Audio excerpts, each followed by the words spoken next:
Mahatma Gandhi reminded us, the earth, the air, the land, the water are not an inheritance from our forefathers, but on loan from our children. So we have to hand over to them at least as it was handed over to us.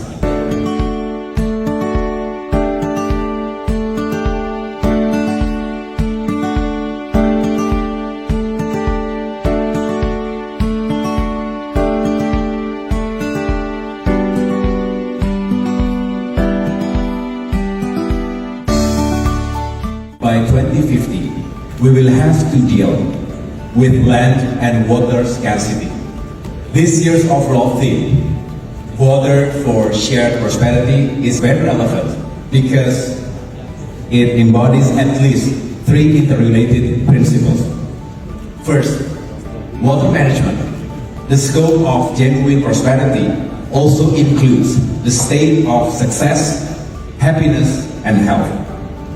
My second principle, fair accessibility, which is a manifestation of interspatial sharing.